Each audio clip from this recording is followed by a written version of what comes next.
Good day, everyone. I am Vichavel Lumawag. I am the first reporter. So, together with my group mates, we will be discussing about copy editing, cleaning the copy, and writing the headline.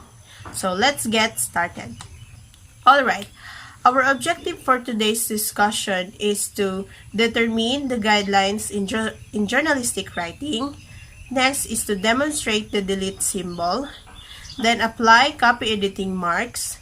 Next is to convert verbal deadwoods into concise word equivalent and improve sentences culled from newspaper.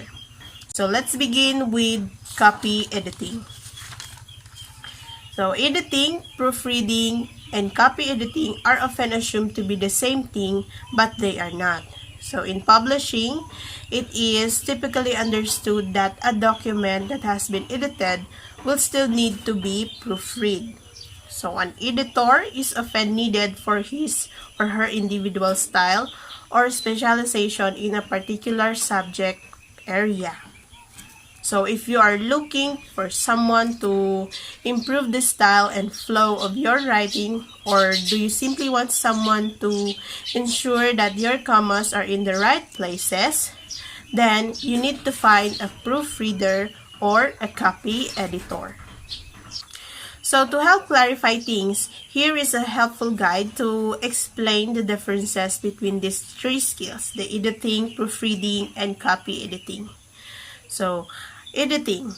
An editor has the freedom to remove the entire sentences or make suggested change of the text or rewrite the entire paragraph. So this could mean that a good editor is making the content the best it can be. So also, a good editor will correct any obvious errors he or she comes across. But his or her main goal is to use his or her expertise and intuition to ensure the document makes sense, cuts down on wordiness, and clarifies any ambiguity. So next is proofreading. So a proofreading is the process of examining the final draft of a document or a text after it has been edited. So this is to ensure that there are absolutely no errors. So a proofreader will review for spelling errors, punctuation errors, typos of incorrect use of original English, for instance, ensuring that you are using American English or British English when necessary. Proofreading can be done electronically. For example, using track changes in Microsoft Word, printed version, also referred to as a hard copy or PDF. So in this case, you will need to familiarize yourself with proofreader's marks. And that mark serves as a collection of symbols and shorthand to indicate correction. Okay, next is copy editing or copy reading. So to copy edit a document is to proofread it, with the added expectation of ensuring style consistency with other content from the publication. So one who edits copies is called a copy editor or a copy reader. So here are some of the functions of copy editor. So first, the copy editor must have the talented eye of a proofreader as well as additional expertise in matters of different styles of writing. So some measures of consistency include making sure names, the locations, and dates. So a copy editor will also have expert knowledge of different style guides and may also perform fact-checking. So fact-checking, this means that copy editors must fix issues of clarity, check facts using a variety of sources as well, to help ensure that you have the right facts. So copy editing or copy reading is a serious and comprehensive revision of an article. So it includes, as I mentioned earlier, checking of facts and rewriting stories to asking a writer to rework a story. So copy reading is more of a journalism in nature. Okay, next we have here the copy reading procedures. So whenever the copy reader sits down to work, or he or she has the intention of making the copy free of errors, it is the goal of the copy reader to work systematically and efficiently. So here, it will be good to follow the following steps or procedures in copy reading. So first, read the whole article first to determine what kind of story it is and determine which is the lead paragraph. So the copy reader should see to it that the article begins with the proper lead and that lead contains the most important facts. Second, mark the copy with the necessary paragraph, beginnings, margins, and end marks. So they take marks for every spelling and grammar mistake. Then, reread the article and correct obvious errors in grammar, spelling, punctuations, and style using the copy reading SIPMOS. Next is reread the article and improve the organization of the story if necessary.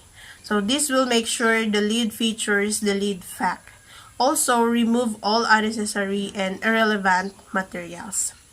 Another is reread the article and thoroughly edit or correct errors in grammar, spelling, punctuation, and style. Then, if you believe that the copy is already free of errors, write a catchy and fitting headline for the story. Because writing a catchy and fitting headline meant to capture the attention of the reader, and doing so, they frame the story. So, the final procedures of copy reading is to give the printer's direction and body schedule, or the printer's marks for both the body text and headline. Then encircle the slug line. So this slug line is a short phrase summarizing the subject of an article. So slug line is used to identify the story through editorial process. Then after that, the article is now ready for printing. So that's all for my report. I will give the time for the next reporter. Good afternoon, everyone. I am Trisha Labahamabinay, and this is my report, including about the copy. This is one of the report about copy editing, cleaning the copy, and writing the headline. Let's start off with the desk and desk work. The desk refers to the corps of editors or deskmen, whose primordial job is to clean the copies. A copy is a journalistic term referring to any article, whether sport, news, editorial, or feature. The deskman is a knowledgeable master. He or she must be a language expert. So the work process. So here is the work process. A copy editor should know the rules like the ABC of a writing. ABC stands for accuracy, brevity, and clarity. The UCE of writing stands for unity, coherence, and emphasis. And the CCC of the writing stands for conciseness, concreteness, and consistency. And we have the FERS, FERSS of writing, stands for functionality, exactitude, readability, simplicity, and specificity. And here are the procedures in copy editing. Once a copy is served to the editor, he or she should handle the editing process systematically. And here are the suggested steps. Number 1, read the whole article first to determine what kind of story it is. Number 2, read the article again to determine which the lead paragraph is. And number 3, take note of errors in fact. Check on the accuracy of the statement and information. Verify with the writer when in doubt. And number 4, read the story again and mark all paragraph beginnings. Then correct errors in grammar, spelling, punctuation, and style using copy reading symbols. Number 5, improve the organization of the story. Make sure the lead features lead the fact. And number 6, go over the whole story again. Remove all unnecessary and irrelevant materials. So in copy editing, it should be clean, relatable, and relevant. And we have number 7. Check the length of the story and then prepare the clean copy. Number 8. Write a very catchy and fitting headline for the story. Give the printer's mark for both the body and text and headline. Encircle the slug line. And number 9. The article is now ready for printing. It should be clean work, clean text, and everything that including in the paper before siya i-print ng mga editors and copy editing investment. And here we have the copy editing symbols. As you can see, here it is. In copy editing symbols, do not forget the hashtag or 30 at the end of the article. If the copy runs within 2 or more pages, write more below the pages except the lost pages. And we have journalistic writing. Journalists cannot march in the parade. They can only stand on a curb and write about what goes past and why. Roger Mudd by Roger Mudd. Award-winning TV journalist said Joseph Pulitzer, a famous publisher in the 1800s, stressed one of the most important qualities of journalistic writing in his memorable command: accuracy, accuracy, accuracy. Roger Mudd's quote refers to another important quality of journalistic writing: objective. In addition, all journalistic writing should be clear, concise, and colorful, and also relatable and relevant. And here we have the tips for accurate reporting and editing. Number 1, verify each fact and quote against your note. So, if you are in doubt about anything, check with your sources again. Double check the spelling of students, faculty, and staff names as well as grade levels and titles. So, yun nga po, dapat yung nakalagay sa report is accurate and relevant information throughout the paper. And we have be objective. Strict objectivity is required. To be objective, you must report the facts without bias or preconceived ideas. Facts, something that can be verified, measured, or proven. Example, it is 78 degrees outside. So, it is proven and it is relevant na it is 78 degrees Celsius yung weather. And we have the opinion, a personal viewpoint subject to interpretation. Example, it is hot. You just feel it. It's just your own opinion and own perspective about the information you had. Number, we have your sources will probably provide you with both facts and opinions, and a good story should include both. However, the opinions should be those of your sources and should be attributed to them. Your story should not include your opinion. Number 3, present all significant viewpoints of a story. So give equal time to pro and con views. Strive for a thorough, fair representation of all sides. You have an obligation to report not only the truth but also the whole truth. This is dapat relevant talaga siya. 4, cite the source of all opinions in your story. Eliminate the words I, me, mine, we, us, our, you, and your from your story unless you are quoting one of your sources. Avoid any words that suggest a judgment or opinion. Good day, everyone. I am Kayla Clarice Magtubo, and in this juncture, I will be discussing about omitting verbal dead words, avoiding redundancies, concrete and precise writing, the headline, functions of headline, and guidelines in headline writing. So, let's begin enumerating verbal deadwoods.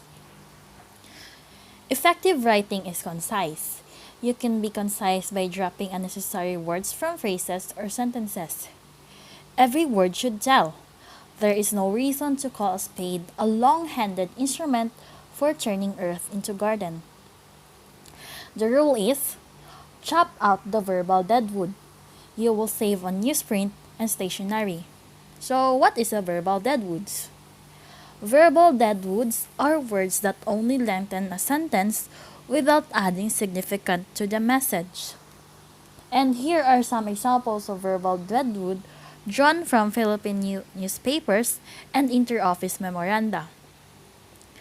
At the left column, here is the verbal deadwood, and at the right column is the preferred term. Affix his signature must be signed at the present time, now. How the conference met, united in holy matrimony, married. The question as to whether, there can be little doubt that, probably. Utilize or utilization, use. With reference to, about. With exception that, you can use except that. Now, let's proceed to avoiding redundancies. Sometimes, reporters tend to clutter up their writing with unnecessary words or phrases. Redundancy is often used to help pad out writing and make it seem longer than it really is. But instead of helping, it's just make the writing difficult to read. Reminder, good writing is concise and informative. When something is redundant, it means that it is excessive, unnecessary, or superfluous. Redundancy usually involves repeating something or adding information that is completely unnecessary. A good way to test whether or not something is redundant is to see the phrase in question could have something removed from it. So here are some examples of redundancy found in newspapers and campus papers. 1. Advance warning or notice. To notify someone or warn him is already telling him or her something before the event occurs. It is redundant to attach the word advance. Number 2. Actual fact.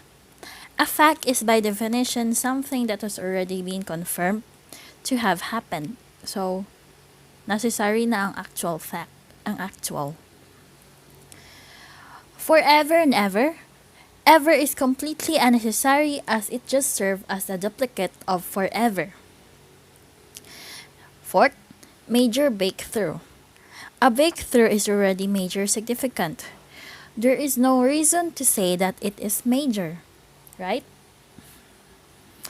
9 a.m. in the morning or 9 p.m. in the evening. Reporters commonly write the time, then add a.m. or p.m., then add in the morning or evening to the phrase. Again, this is redundant because a.m. and p.m. already inform the reader. Another one, past history. By definition, history is someone's past. Saying a person, check your past history or look into his past record is redundant since these things have already happened and are definition and occurrence of the past. Plan ahead. When a person makes a plan, he is already preparing for the future. There is no reason to add ahead after you tell someone to plan. Postpone until later. To postpone something already means to reschedule it a later time. The until later part of phrase is unneeded. A good remedy for this phrase would be postpone until tomorrow morning or something else that is more specific than later. Next, unexpected surprise. By definition, Surprise is going to be unexpected. No one expects a surprise, di ba? Unintentional mistake. When someone makes a mistake, it is already unintentional. Unintentional is unnecessary. Another common way people use this form of redundancy is with the phrase accidental mistake. Written down. You may have heard the phrase write this down or it is written down. But when something is written, it has been taken down. There is no need for you to add the word down to it. Still remains. Yet, she still remains. This phrase is redundant because remains means something is still there. Still doesn't add anything in the sentence. Now, let's proceed with using simple words. There are millions of words in English language, but did you know that only 500 of them account for 75% of all that is said in print? There is no better way to have a clear, crisp writing style than short sentences and short words. Here is the rule of thumb. Keep the percentage of hard words such as 3 or more syllables under 10%. If you mix more than one 3-syllable word in 10, you are taking chances. Meaning to say, when you write a news, you must consider using simple words so that the reader can easily understand what is written. So here are words that are complex versus common. Contribute, you must use give. Facilitate, help. Inaugurate, start. Incarcerate, jail. Majority, you can use most. Previctorate, you can opt to using lie. Proceed, go. Procure, get. Request, ask. Summon, call. Terminate, end. Utilize, use. And witness, see. So it is much better to use easier words, right? Because anyone can understand it. And now let's proceed to concrete and precise writing. The 3 rules of good writing are 1. Be concrete, 2. Be concrete, and 3. Be concrete. So, this means that be concrete at all times. Shy away from those abstract words that have different meanings. It is hard to say just what abstract words do mean. They often mean different things to different people. Take for example the word democracy and indoctrination. You had probably had a hard time finding 3 persons who agree on the exact meaning of these 2 common words. And you can use many concrete and specific words that stand for things you and your reader can see, hear, taste, touch, and smell. Concrete nouns help focus your reader's attention. Always prefer the specific to the general, the definite to the vague, and concrete to the abstract. Furthermore, you must watch out for vague or imprecise words. Crime, for instance, is the word crime, for instance, is vague. It may range all the way from jaywalking to murder. Here are some examples of vague words from newspapers. Tragedy, much better to use the specific. Fire, explosion, drowning, cave in. An accident, you can use specific words such as collision, a fall from a building, or slip.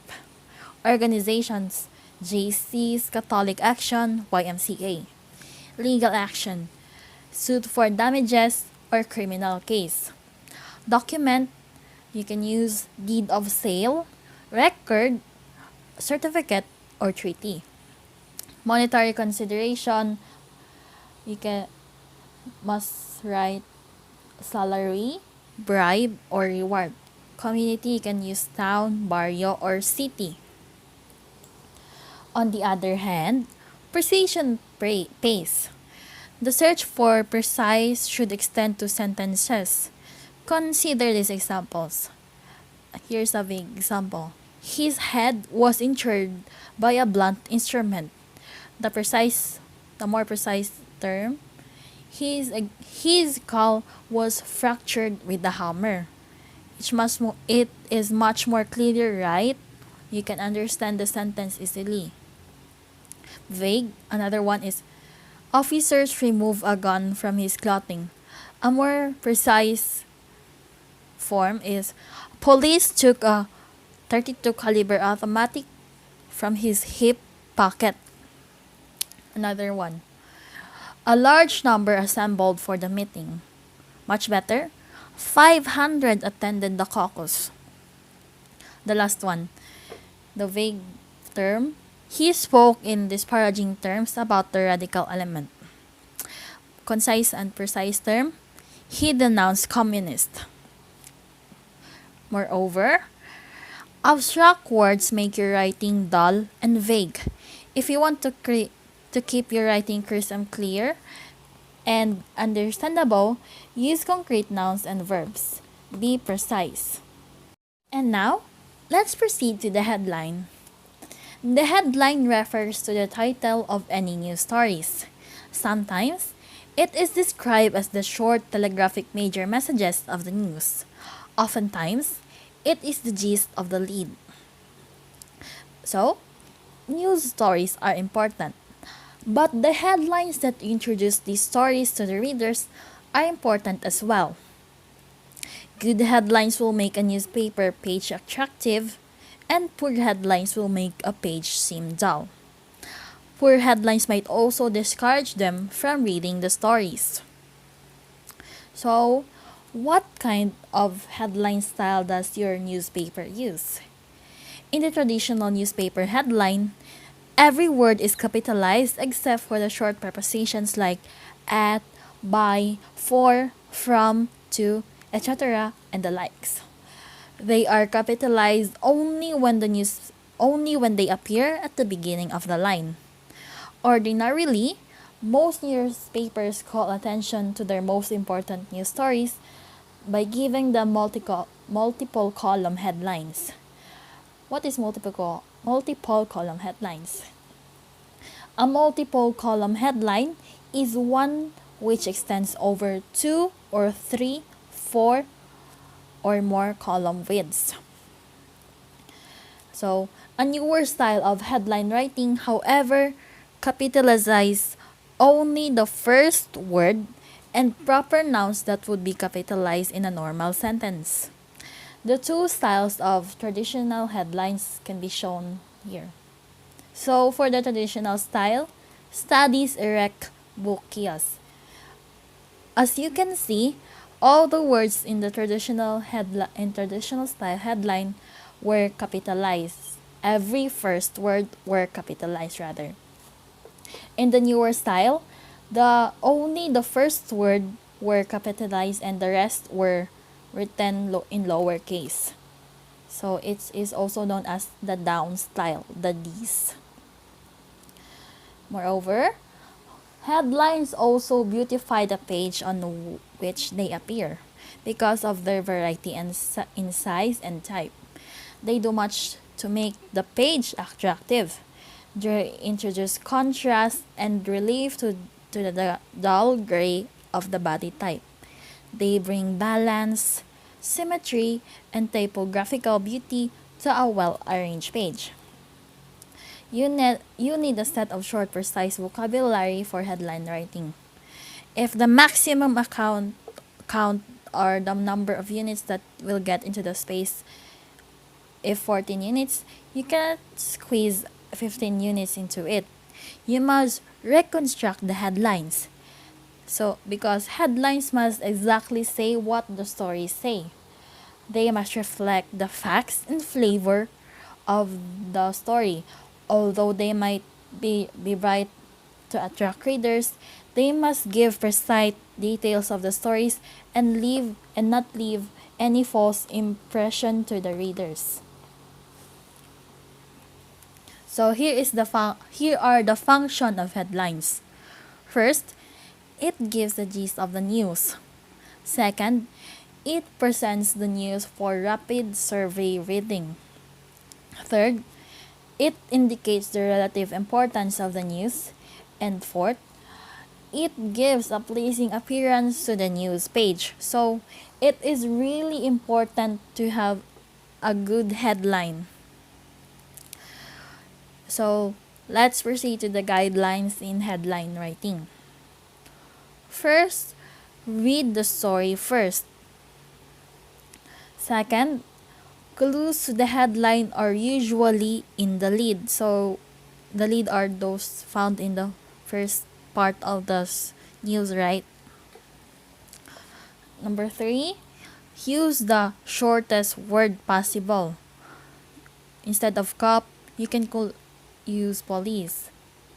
Or instead of arrest, you can use nab, mishap, or accident. Fourth, always have a subject and a verb. Giving the headline should not start with the verb because it will look like you are giving command to your readers. So you should avoid using verb in the first word of your headline. Here is an example. The wrong one is give more funds. The better one, Palace gives more funds. So as you can see, it's really look like you're giving command to the readers, right? So you should really avoid that using verb. Fifth, use historical past tense. This is to prioritize the immediacy and timeliness of the news. It also preserves the freshness of the whole article. Another one, delete helping verb if the verb is in the passive voice. Here's an example.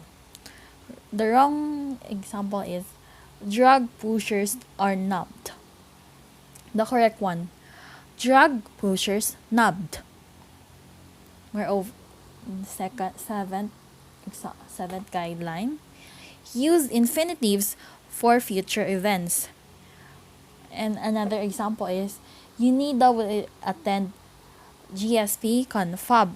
The correct one, UNIDA to attend Girl Scout of the Philippines Confab. Number 8, do not put a period at the end of the headline. So, do not put a period at the end of the headline. Delete the articles such as a, and, the. Here's an example. Wrong example. A fire hits DepEd office. The correct one is a fire hits DepEd office. Use a single quote in the headline. Do not use multiple quotes because it will look ugly. 11th one, use the comma instead of the conjunction and. Castillo, Esperanza at the National Seminar is the example. Use exclamation point sparingly. When you have assertions and the sources are given, quotation marks are not needed. A 1 M dash will serve the purpose. For example, Mar a liar, 1 M dash, Duterte, or Duterte's column Mar a liar, or Mar a liar, comma, says Duterte. Another one. Avoid splitting words that naturally go together. Here's another wrong example. Take a look at this wrong example.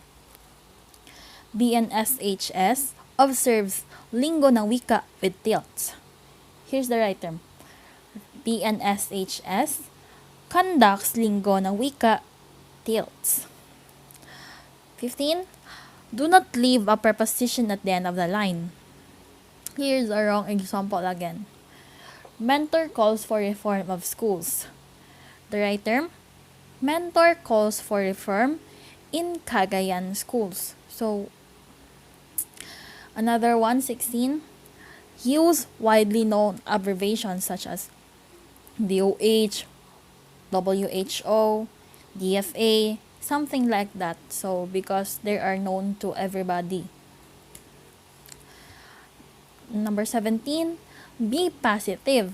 Because, right, it's very parang nakaka-drain magbasa ng headline na hindi siya positively written. Here's a wrong. Meeting not to push through. Right example. Board meeting canceled. It is much better to read right because it doesn't sound so negative. Another one. Don't use Xmas for Christmas. Be formal in writing. Lastly, use kickers to attract attention or add more information to your headline. Kickers are short lines placed above the headlines and are usually underlined. So that would be all for my top discussion. I will now give the floor to Jeline Lumiran. Thank you for listening, everyone. Hello everyone, I am Julene Mayan Lumeran, and today I will be discussing with you headline vocabulary, mechanics and headline writing, headline patterns, reminders to editors, rules in the acronym, and unit count in headlines. So, let us start with the headline vocabulary. So, headline vocabulary prioritizes short words. It is evident in newspapers that how they made use of short words instead of longer synonyms. The words you see in the presentation are just some of the words that are included in the headline vocabulary. So we have here the word accord, means agreement. Allay is to come. Aussie, it means Australian or a person from Australia. Buck, it means impede or thwart. Bear, it means expose, reveal. To bat, speak for or defend. Benedict represents a married man. Birth, it means sleeping place or appointment. Bid, ask, it means to invite or to request. Blast, it means criticize. Body, it represents committee or organization. Booter, it represents a football player. Cite, it means enumerate, mention, accuse.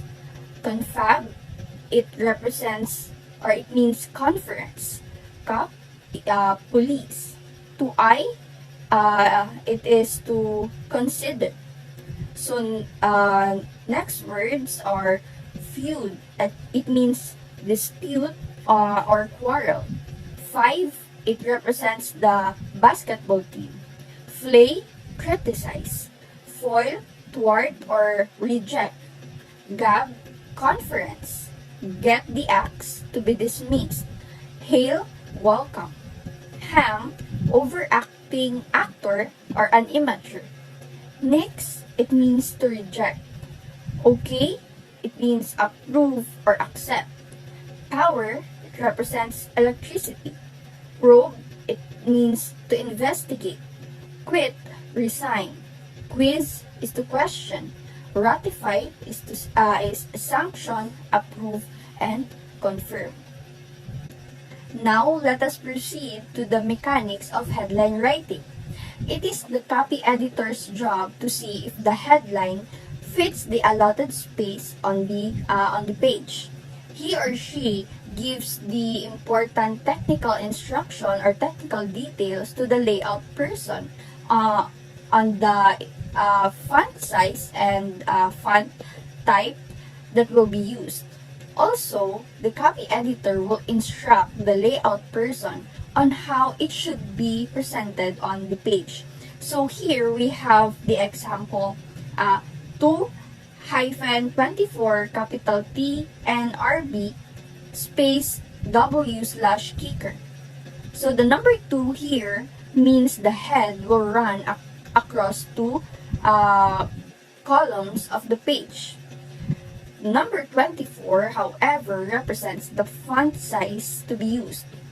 The capitals T and RB means, it refers to the font type that will be used. So for example, here we have capitals T and RB, which stands for Times New Roman Bold.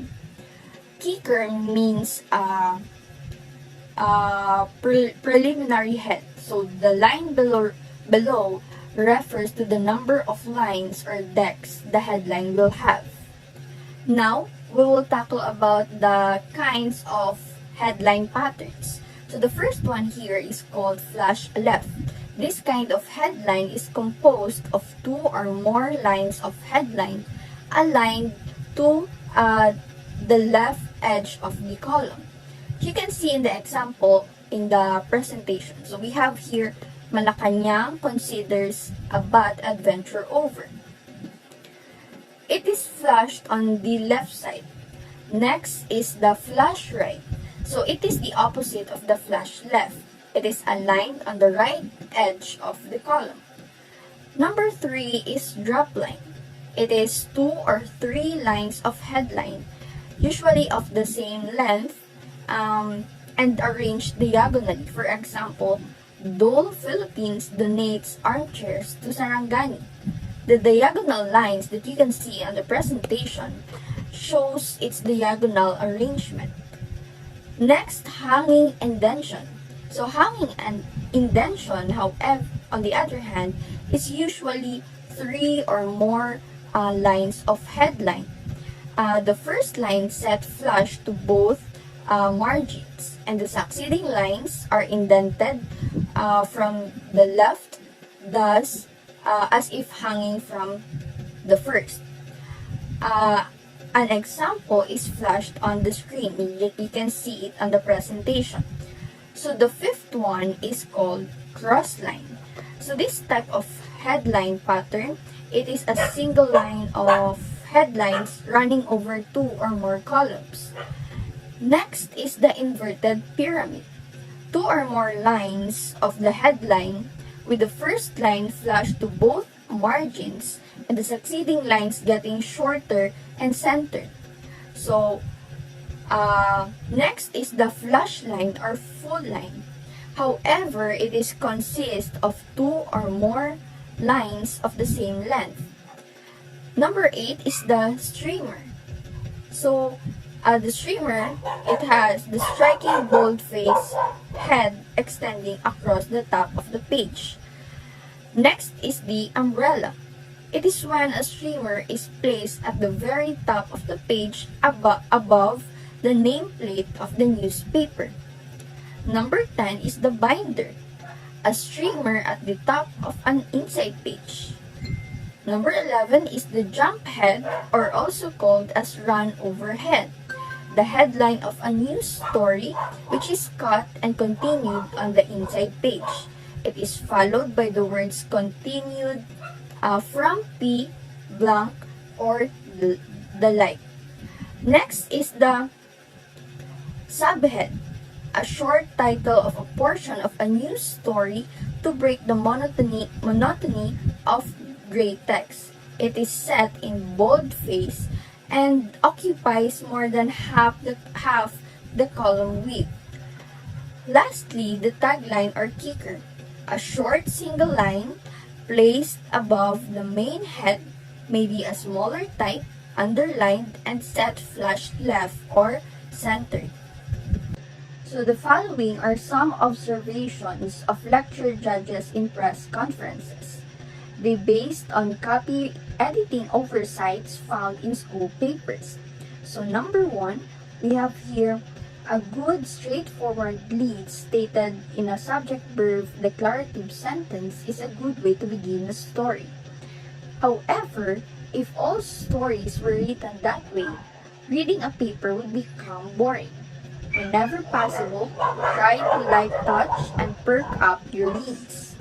So number 2, we have here, use short simple words like go with instead of accompany, or take part instead of participate.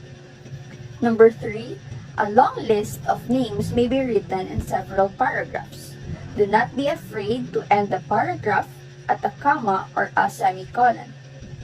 Number 4, editor-in-chief should not be hyphenated. You may opt to use chief editor.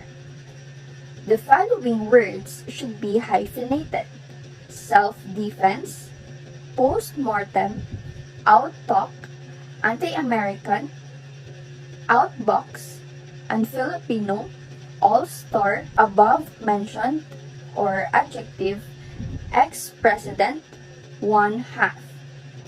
So number 6, the following words are written solid.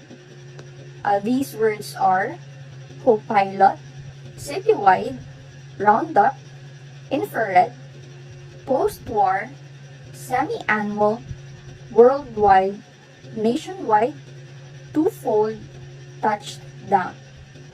Number 7, said is a better word to use than disclosed, intimated, revealed, stressed, emphasized, underscored, and impressed. Number 8, avoid using last week, last month, or recently. State the date or date. Again, state the day or date. Number 9, avoid trite and overused expressions like manage to, pass away, make good his word, and last but not the least. Number 10, do not interchange personal with persons. They have different meanings. Number 11, use at before a person's complete address and on before the name of a street. So we have here an example. Alfonso Santos lives at 2624 Paco Roman, Santa Ana, Manila. He lives on Paco Roman. Number 12, be careful on words ending in ISE, IZE, and YZE. So consult a dictionary for doubts in spelling and division of words. Number 13, be consistent.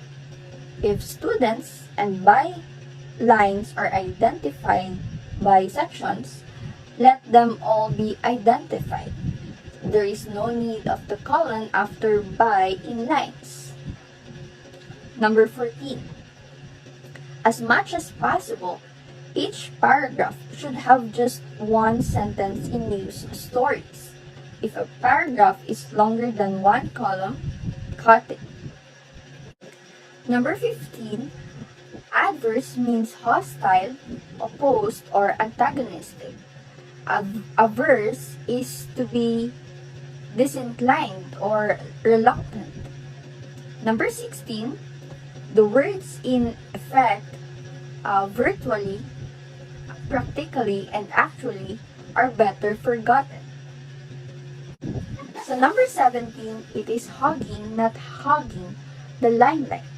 Number 18, all subjects such as social studies and mathematics except for languages, English and Filipino, and abbreviations such as YDT and PA begin with small letters unless they are specific courses like Journalism 4 or Science 2. Number 19, with words having two spellings, use the shorter form.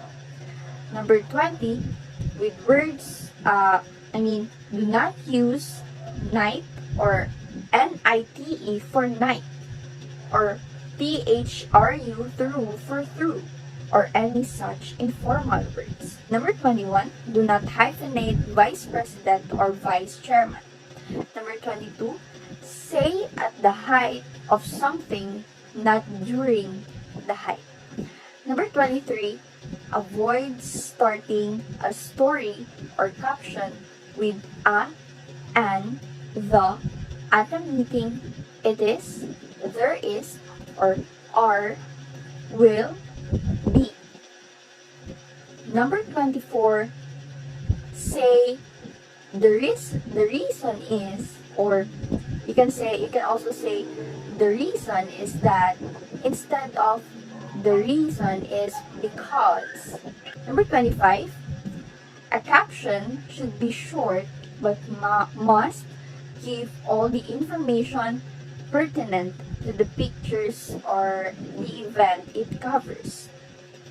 Even though the picture accompanies the story, the captions must present the the caption must present the essential facts with the assumption that nobody knows anything about the story except what is in the picture. The caption tells the rest. Number 26, avoid beginning a caption with photo shows. Number 27, if a picture is outstanding, the caption should include the photographer's name. Borrowed cuts from newspapers and other publications should be acknowledged. Number 28, pinpoint person's position in the photo unless obvious. Number 29, headlines should be shorter statements than leads. They should be drawn from leads and should be immediately above their stories. Number 30, use single quotation marks for heads.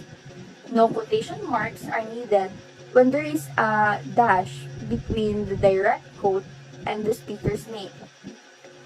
Number 31, news leads must not be mere labels. Number 32, use only well-known and standard abbreviations in heads. Number 33, heads or of feature stories should match the tone of the stories. Number 34, to break two sentence type units, use a semicolon. Use a comma in place of an. Number 35, three-line heads are preferred for one-column stories, two-line heads for two-column stories, and cross lines for multi-column stories. Number 36, remember to use flush left down style for the news heads. Number 37, all right should always be written this way. All space right. Number 38, every day should be written as two words except when it is used as an adjective, as in everyday wear or everyday feeling. So now we'll proceed to the rules in acronym. Acronym is derived from the combination of the first letters or syllables of the words or name of an organization. Here are the rules to follow.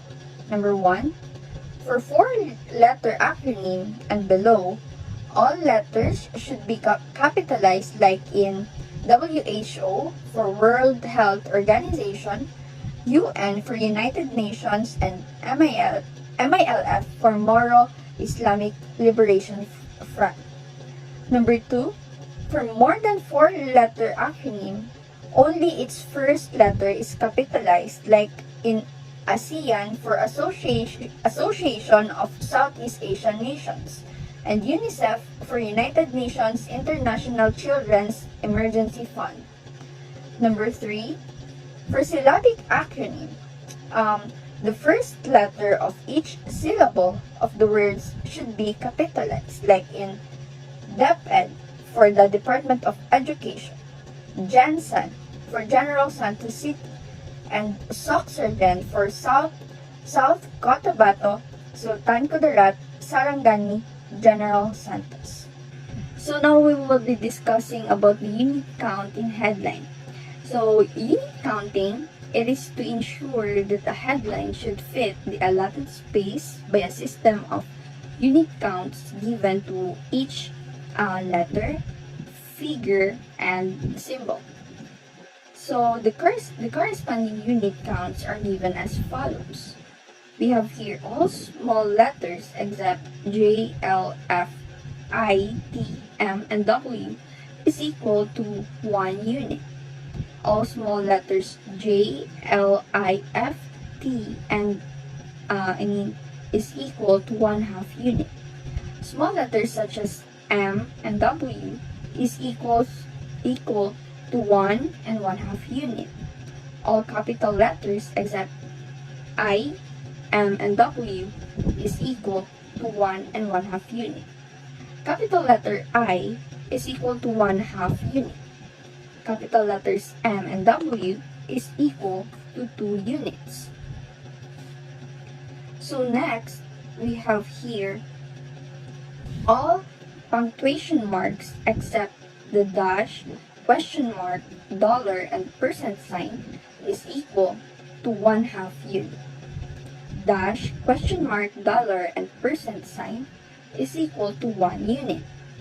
All number figures from 0 to 9 except 1 is equal to 1 unit. Number 1, however, is equal to 1/2 unit. All spaces is equal to 1 unit. So that would be all in my part. Thank you for listening. Have a nice day.